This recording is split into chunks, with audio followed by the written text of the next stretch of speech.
Wonderful greetings to all of you, my dearly beloved brothers and sisters. Good to see you one more time again in this program. And before we continue today's study, just a little recap from last week's lesson. From biblical history, both lived in two different times, but in the last days they'll be together. We do not know whether those two prophets will come back again in this world as they were thousands of years ago. The Bible doesn't clearly say like that. Or it could be two individuals on whom the spirit of Elijah and the spirit of Moses rests.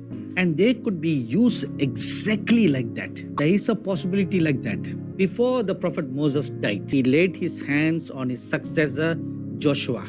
And the spirit of wisdom and revelation that was upon Moses, God took it and laid it upon Joshua. So through the lives of John the Baptist and Joshua, we learn one thing. There is a possibility that God can give the anointing of another person to another person. So the possibility is very high. There could be two individuals on the earth on whom the spirit of Elijah and the spirit of Moses can come upon, and they'll do the same works like they did. So we saw that the two witnesses perform signs and wonders in the nation of Israel. And they have specifically two categories of power. One, to bind the rains, to shut heaven so that it will not rain. So that would mean they have power over the weather.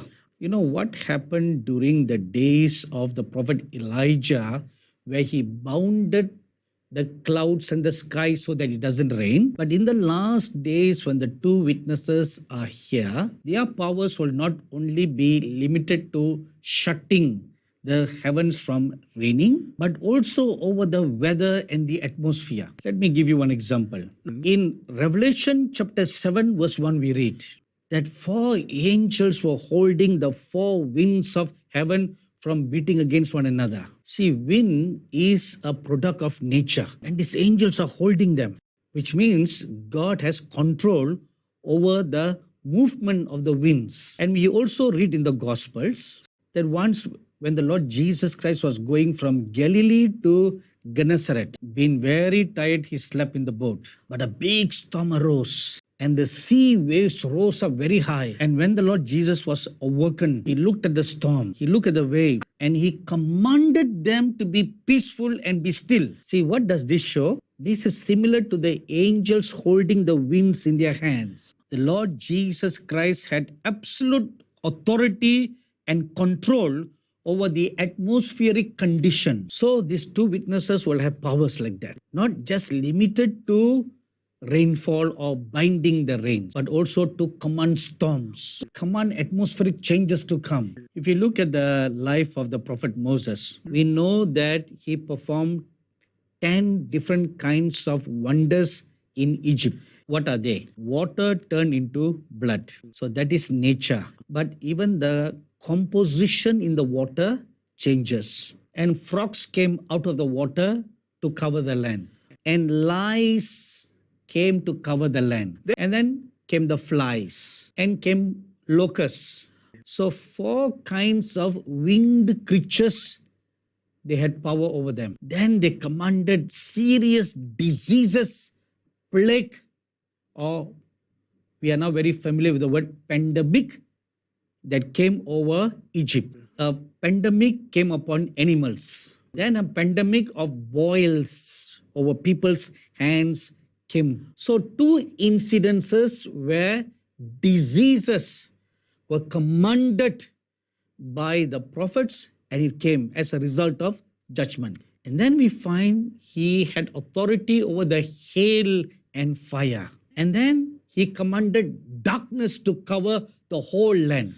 Now what is that? Atmospheric condition changes. See, we see 4 categories of miracles that the prophet Moses did during his time, over the air, over the land, over the sea. The same things will be repeated again during the ministry of the 2 witnesses. But there's going to be one difference. When the prophet Elijah did his ministry, it was restricted to just one nation called Israel. And what the prophet Moses did was restricted to one nation called Egypt. When the two witnesses begin their ministry, they will be physically alive in the nation of Israel. But their ministry has a global effect. You may ask me a question now. If they are just going to be based in the nation of Israel, how can what they do affect globally? I'll give you one very simple modern example. On December 31st, 2019, China reported the first case of the coronavirus. So where did it started? In one small city in big China. But within 3 months, this virus spread around the whole world. What started in just one nation, it has a global effect in the same manner. Though the two witnesses will be based physically in the nation of Israel, through the modern technology of radio, television, and the internet, their ministry will have a global effect. So when they pronounce the judgments of God in the nation of Israel, the result will be effected globally. Is there any proof for all this? You may ask me now. Yes, there is. If you keep on reading down chapter 11, you will find where it is written, after the death of the two witnesses, people all the world was so happy they died. And they sent gifts to one another. When I read the scripture, I wondered. People from all over the world are sending gifts to one another. How is it possible? Now look at today's shopping habit of people. Online shopping has become the most popular way of buying or selling things. You don't need to step out of your house. Just sit in your sofa. Take your computer or iPad or phone in your hand and go online to any popular shopping online website. Just click what you like and then type in your address. You can also buy things for your friends. You make the payment, but you can tell the company to send it to your friend somewhere else. Today's online shopping capability, what was written 2000 years ago becomes a reality.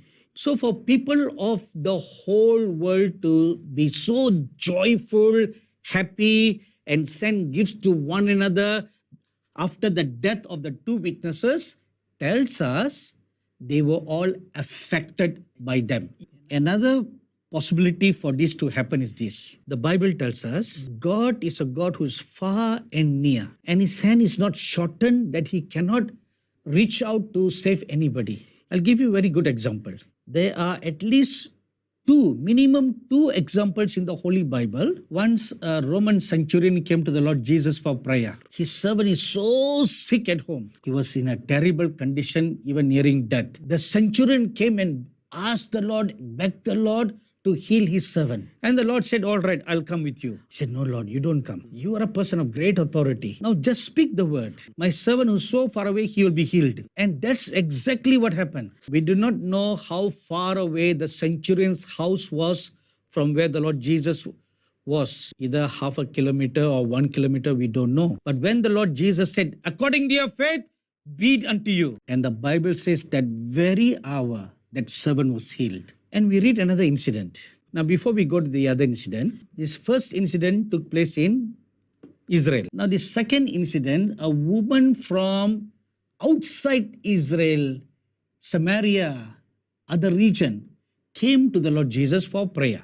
Actually, the Bible calls her Syrophoenician woman. So she came from the northernmost part where they are all totally unbelievers. Her daughter was demon-possessed. She came and cried to the Lord Jesus, please heal. Initially, the Lord refused to hear her prayer, and she further humbled herself and pleaded with the Lord. Moved by her faith, the Lord told her, let your daughter be healed. And the Bible says her daughter was healed at the very same moment when the Lord said, let her be healed. In this incident, the daughter's house or the woman's house was very far away from where the Lord was. But where he was standing, he just spoke the word, let her be healed. And many tens, if not hundreds of miles away, the daughter was healed. It affected a healing, a miracle there. In the same manner, the two witnesses will be speaking the word of judgment in Israel, but it will have a global effect. because this is the last day's ministry for the end times. There is no time to go from one nation to another nation. Whatever they do will have global effect. And not only that, together with them, there will be two companies of people all over the world. The company of Moses and the company of Elijah. God is already raising up such people. This revelation was given to me in the year 2014. And that is why I wrote a book called The Last Days Company of Moses and Elijah. So young people, children, older people, God calls them, trains them, anoints them. One group like Moses, another group like Elijah. So that which the prophets Moses and Elijah will do in Israel, it will be multiplied through these two companies globally. Before we close, I'm going to ask you one question. Are you part of this last days company? Do you feel a stirring in your heart if you belong to the Moses company or Elijah company? Some may say yes, some may say I don't know. Spend a few days fasting and praying. And you ask God, Lord, what is my part in this last day's work? Then God will give you a knowing. God bless you all till we meet again next week.